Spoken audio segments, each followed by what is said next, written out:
Жопа впереди огромная. Курс доллара будет 200 рублей.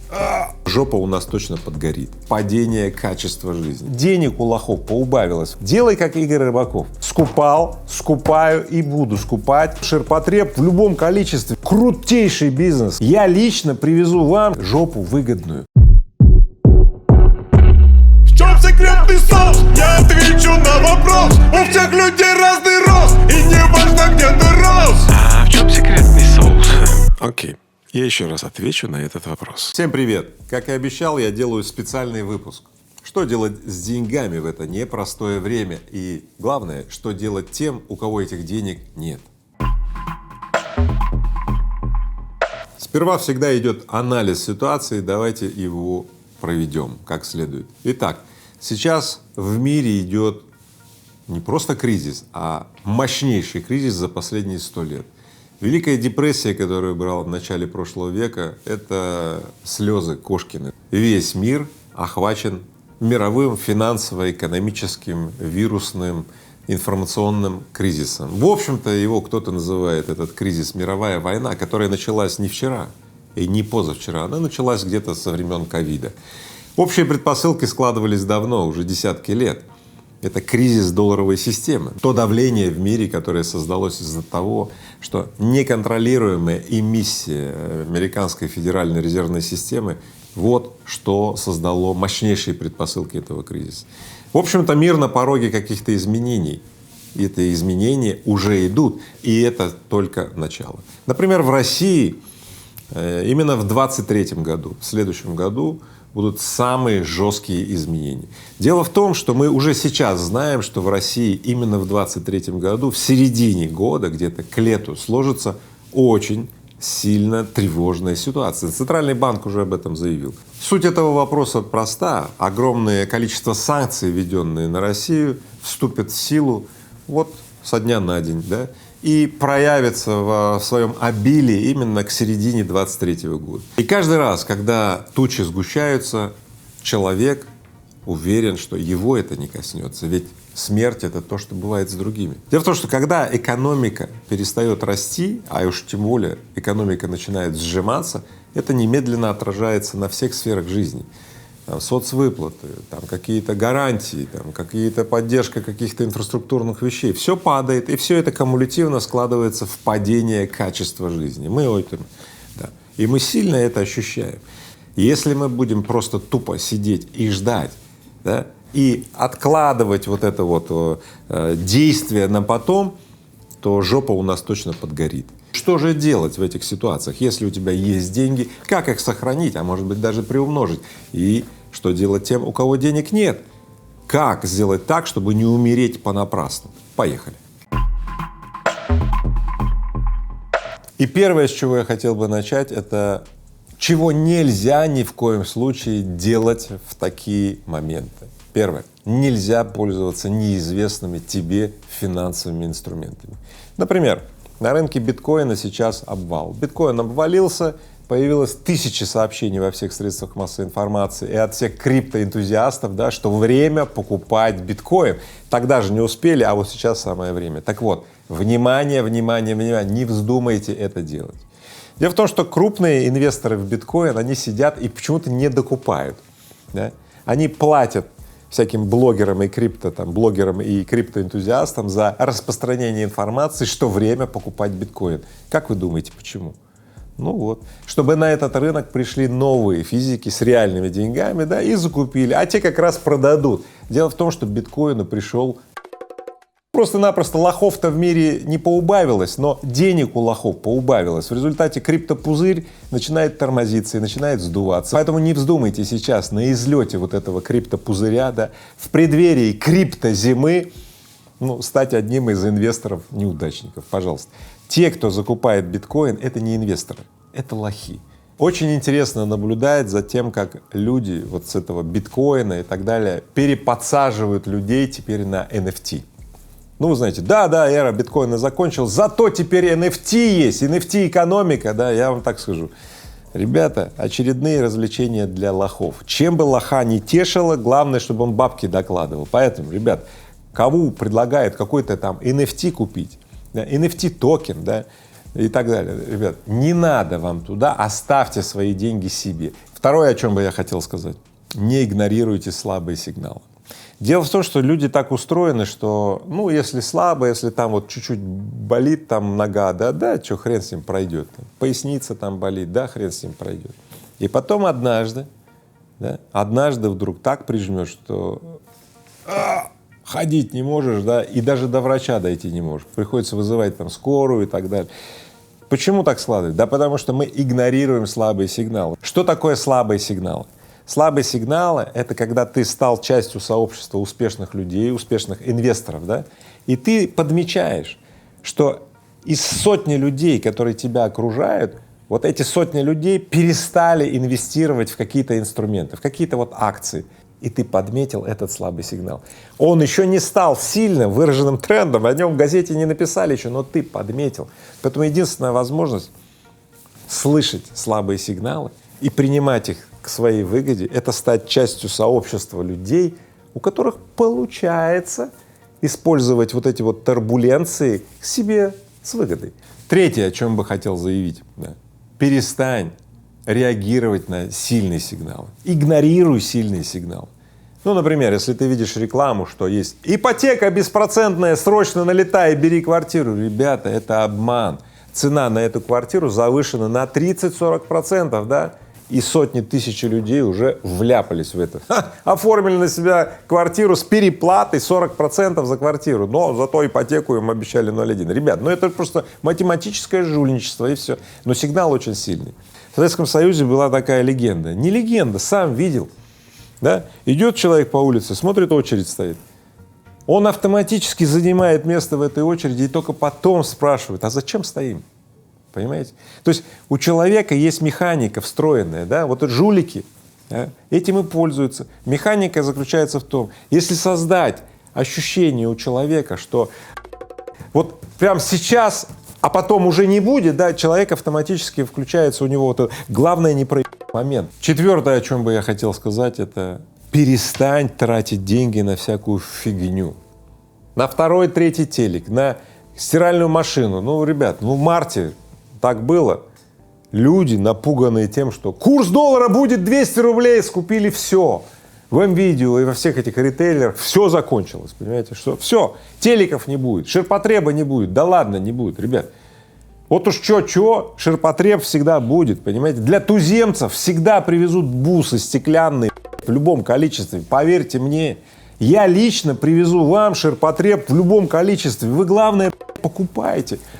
Перестаньте вот в этом потребительском угаре пытаться рассовать деньги, вот кэш куда-то там за какие-то там потребительские товары. Перестаньте так делать, это конкретный четвертый пункт. Пятое — это проактивный пункт.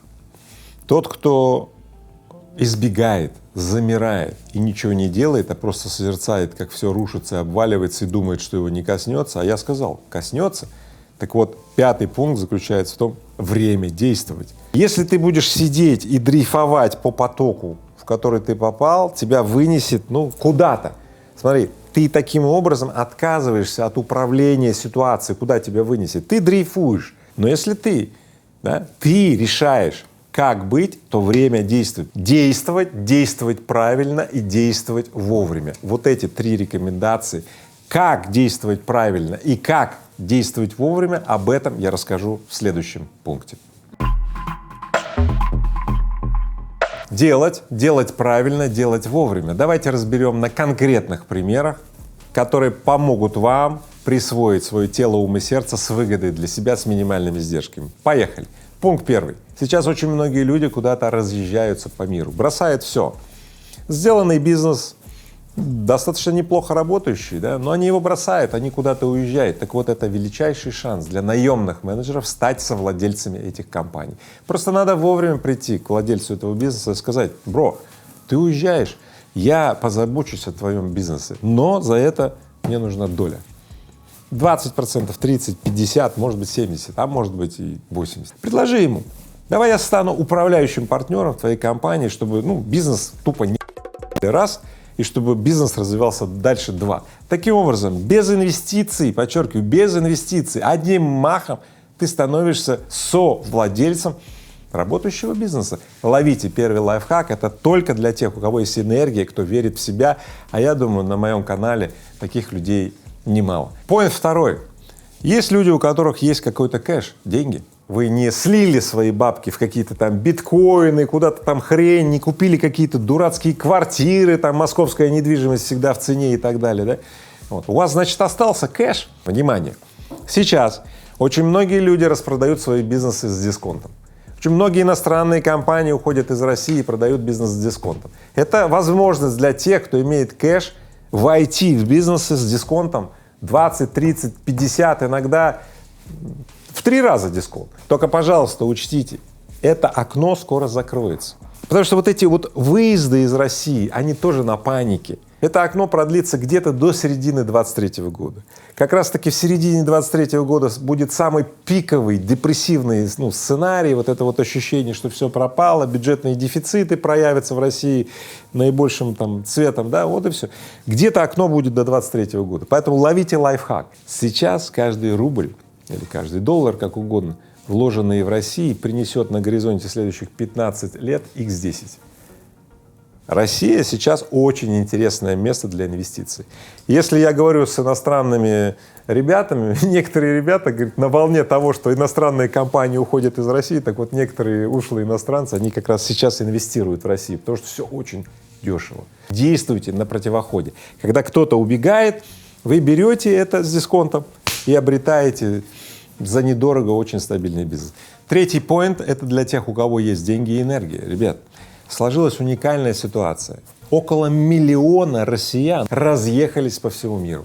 Многие люди годами были заперты в России, и вот это вот выход в мир для них казался просто невозможным. А сейчас получилось, что вот эта вот волна так называемой вынужденной миграции привела к тому, что умные, предпринимательски заряженные россияне, они теперь везде в мире. Но у них нет работы, и они с удовольствием берутся за новые проекты экспансии на мир. Поэтому используйте это время. Сейчас создаются сотни, даже тысячи новых компаний. Я смотрю и любуюсь. На самом деле это действительно так. Именно это обстоятельство создает небывалую связанность российской предпринимательской экосистемы со всем миром. Никто не знает, чем это в результате обернется, но точно это очень сильный и хороший фактор. Поэтому, если у вас есть деньги, время, энергия, и вы верите в себя, используйте этот шанс. И специальный поинт от Игоря Рыбакова. Если у тебя есть деньги, энергия, желание, да, увеличь свой результат в 10 раз. Приходи на Art Business Forum, где буду я, Оскар Хартман, Михаил Кучмет и звезды Эквиум, звезды X10, мои ученики звездные. Ребят, приходите и расширьте свой потенциал в 10 раз. Дело в том, что новые питательные связи с людьми, у которых успех, у которых есть паттерны гениальности, это уникальная возможность вплести эти паттерны, да, в свой опыт. Итак, проходи по ссылке под этим видео, Art Business Forum, да, проходи. Вечером будет, кстати, специальный гала-ужин со мной, где мы соберемся и разберем все вопросы очно. Очень вас жду, билеты еще есть, но они быстро заканчиваются, поэтому поторапливайтесь. И прежде чем я перейду к пункту, что же делать тем, у кого нет денег, я расскажу, что я делаю в эту турбуленцию, в этот кризис. Итак, первое, что я делаю, я записываю выпуски для вас. Дело в том, что я заинтересован в том, чтобы как можно большее количество людей прошли этот кризис безопасно. Я очень хочу, чтобы жизнеспособное общество взаимного наставничества стало основой жизни в России. Поэтому я все буду делать для того, чтобы ты мог воспользоваться лучшими практиками Игоря Рыбакова, лучшими практиками Эквиум сообщества, X10 сообщества, про женщин и так далее. Я все сделаю для этого. Поэтому это первое, что я делаю вот в этот кризис. Второе, что я делаю, я скупаю иностранные компании с дисконтом, которые уходят с российского рынка. Я участвую в каждом тендере, где эти иностранные компании ищут покупателей.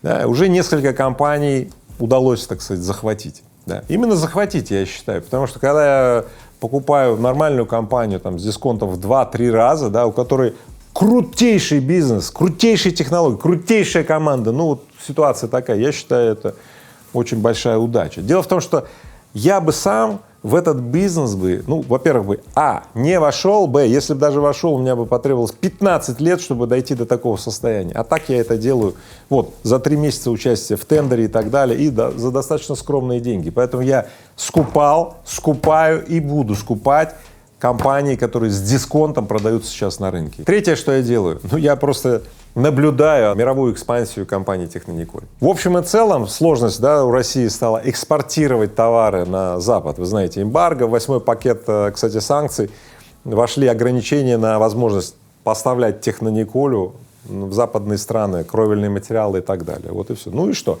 Технониколь начинает развиваться в другие страны. Вьетнам, Китай, Индия, Индонезия. Как будто бы волна вот сама пошла, а я как серфер сел на эту волну и вот по ней качусь. Что мы делаем в России? В России мы вошли в несколько новых направлений. Мы всегда мечтали войти в деревянный бизнес. Так вот сейчас, когда эмбарго, когда производители пиломатериалов оказались под огромным давлением, мы скупаем у российских игроков деревянные заводы. Да, компания Технониколь наконец-таки вошла вот в этот вот сектор деревообработки. Сектор, лесопереработка, вообще сектор деревяшка, мы его так называем, он невероятно огромный в России. Россия одна из самых богатых стран, может быть, даже самая богатая по вот этим лесным материалам. А уровень переработки леса в России драматически низкий. Я не знаю, почему так получилось, собственно, неважно. Это большой потенциал для компании Технониколь. Вот что я делаю. Поэтому делай, как Игорь Рыбаков. Если у тебя есть деньги, энергия, время и так далее, все, и в России, и в мире сейчас кучища возможностей, главное, чтобы глаза горели. Если глаза потухли, то единственное, что ты видишь, это жопа впереди. Я тоже ее вижу. Но для меня жопа представляется, это такая большая мишень, в которую я целюсь. Вот такая, огромная. Поэтому каждый видит свою жопу. И я тебе желаю, дорогой мой зритель, дорогой мой любимый зритель, увидеть жопу несколько в ином свете, жопу выгодную. А теперь переходим к пункту, что делать, какие действия, какие правильные действия, какие своевременные действия для тех, у кого денег нет. Или, внимание, для тех, кто считает, что у него денег нет. Представьте себе, что вы не нуждаетесь в деньгах, потому что все деньги мира, которые есть в мире, они у вас есть, они вам доступны. Представили?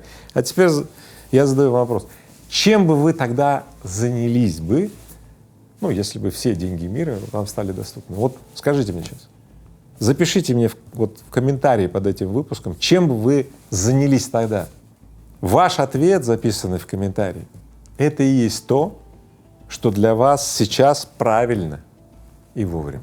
Когда у тебя ничего нет и ты ничем не связан, ты свободен делать любой выбор. Крысиные бега за очередным рублем, за повышением зарплаты на очередные 2000 рублей, 10 тысяч рублей и так далее — это бег в никуда.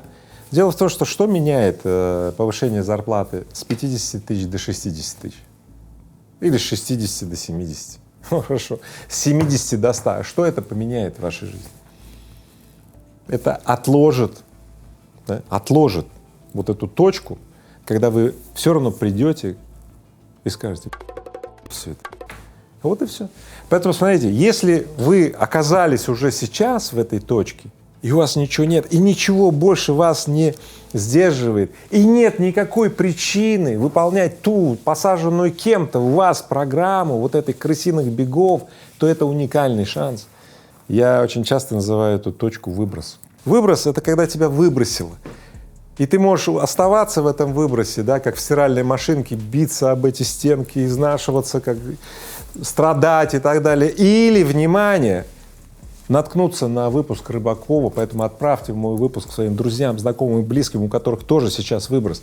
Наткнувшись на мой выпуск, вдруг ощутить вот это благо, что, оказавшись в выбросе, это твой величайший шанс выброситься туда, мечту, про что ты откладывал. Отправляйтесь в это путешествие, и у вас по дороге этого путешествия дела пойдут на лад, возникнут новые партнерские связи, и вы обязательно обретете состояние, что вам будет нравиться, что с вами происходит.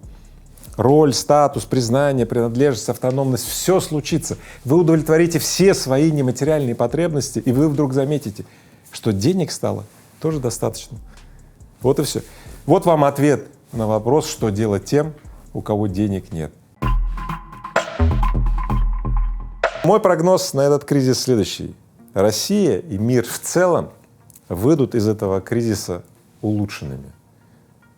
Мы извлечем уроки из всего этого, мы научимся жить немного по-другому строить отношения, взаимоотношения. Мы в очередной раз эволюционно совершим скачок. Мы будем потом вспоминать эти времена, лихие 20-е, как период, когда мы многому научились, прежде чем пошли дальше. Такой мой прогноз. И чтобы усилить вероятность именно такого прогноза, да, давайте вместе размножать хорошее, и пусть плохому места просто не останется.